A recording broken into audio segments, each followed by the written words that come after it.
लोहड़ी का त्योहार सीएम मनोहर लाल ने बड़ी धूमधाम से मनाया। उसके बाद सीएम मनोहर लाल अचानक से करनाल के रेलवे स्टेशन पहुंचे।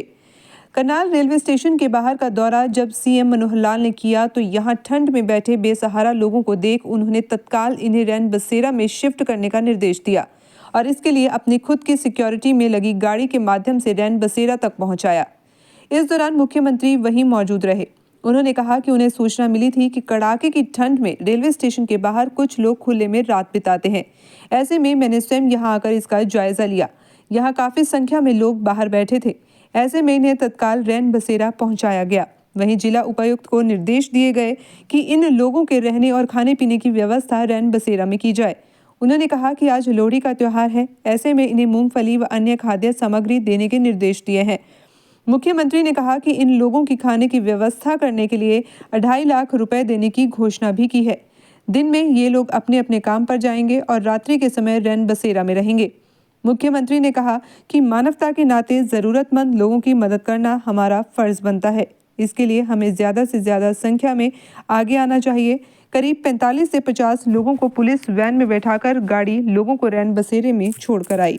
देखिए, जैसा ही मुझे जानकारी मिली कि स्टेशन पर कुछ लोग ऐसे होते हैं जिनकी निवास की व्यवस्था नहीं है, जो शायद सर्दी के कारण से कहीं भी उनको आश्रय मिलता तो वहाँ सोते होंगे। तो जानकारी मिलते ही मैं यहाँ आया हूँ और आते ही जब ये लगा कि इन लोगों को कोई ना कोई व्यवस्था चाहिए तो एडमिनिस्ट्रेशन की ओर से रैन बसेरा बनाया गया है। अब या तो ये इनको जानकारी नहीं रही होगी, तो अब उनको जानकारी होने के बाद सबको बस में और रैन बसेरा में 70 से लेकर 80 लोगों तक ठहरने की व्यवस्था है और वहाँ पर इनको भेज करके इनकी जो आवश्यकताएं होंगी अभी तुरंत इनकी भोजन की व्यवस्था की गई है और इनके लिए बिस्तर के कंबल आदि भी मंगवा लिए गए हैं और अन्य व्यवस्थाएं भी अगर इनकी आवश्यकता होगी तो कल प्रातः तक वो पूरी करा करके। कुछ लोग तो इसमें मजदूरी करते हैं दिन भर और कुछ लोग रेलवे स्टेशन पर काम करते हैं। अपने काम के हिसाब से वो दिन में काम करेंगे और रात्रि के समय उनको रैन बसेरे में पूरी व्यवस्था इनकी ठहराने की जाएगी। इसलिए आगे भी इनको रोजगार मिलता रहे इसकी व्यवस्था हम करेंगे। लेकिन सर्दी इस प्रकार की रात्रि को बाहर खुले में सोना ये वास्तव में बड़ा एक ऐसा दृश्य बड़े चिंता वाला दृश्य है। सर्दी समाप्त होने के बाद जहाँ ये जाना चाहेंगे वहाँ चलती। अभी तो चूँकि रैन बसेरा इसी प्रकार के लोगों के लिए बनाया जाता है कि जो दिन में अपना कहीं काम करेंगे और रात्रि को मानो उनको ठहरने के लिए वहाँ ठहराया जाएगा।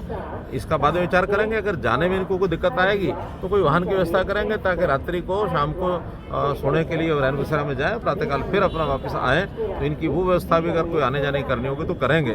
लेकिन अलग से यहाँ व्यवस्था करने का अर्थ इसलिए नहीं है क्योंकि रेलवे स्टेशन पर तो बहुत लोगों का आना जाना, यात्री सब आते हैं। यहाँ यात्रियों के लिए यात्री निवास तो बनाया जा सकता है, लेकिन इस प्रकार से काम करने वाले लोगों को रेलवे स्टेशन पर बनाना मुझे लगता है। मुख्यमंत्री, दूसरे प्रदेशों के लोग ज़्यादा थे, लेकिन जिस तरह से आपने इनिशिएटिव लिया है दूसरे प्रदेशों के लिए, देखिए बहुत प्रदेशों में इस प्रकार के बेरोजगारी और इस प्रकार की जो गरीबी में जो लोग रहते हैं उनको शायद वहाँ काम मिलता नहीं है। तो जगह जगह जहाँ उनको काम मिलने की संभावना होती है वहाँ वो पहुँचते हैं। तो इसलिए हम इसमें ऐसा कुछ नहीं कहेंगे कि भाई कहीं के और के लोग हैं तो हम उनकी व्यवस्था नहीं करेंगे। आखिर मानवता के नाते से गरीब लोगों की व्यवस्था जहाँ भी कोई रहता है उसकी व्यवस्था होनी चाहिए। हम भी करते हैं, बाकी सरकारें भी करती ही हैं। मेरा ये नहीं कहना कि कहीं और नहीं करते होंगे, लेकिन एक वर्ग ऐसा है जिसकी व्यवस्था के लिए सबको ही एक्टिव होना चाहिए। सर 2.5 लाख रुपये कुछ बोला, क्योंकि इनकी आवश्यकता जैसी है तो तुरंत जो आवश्यकता पूर्ति करने के लिए 2.5 लाख रुपये इसलिए कि अगर मानो 50 लोग हैं तो कम से कम 5-5 हज़ार रुपये का सामान वो इनको मिल जाए। वो हमारे डिप्टी यानी जो हमारा डिस्ट्रिक्ट एडमिनिस्ट्रेशन है उस व्यवस्था को करें।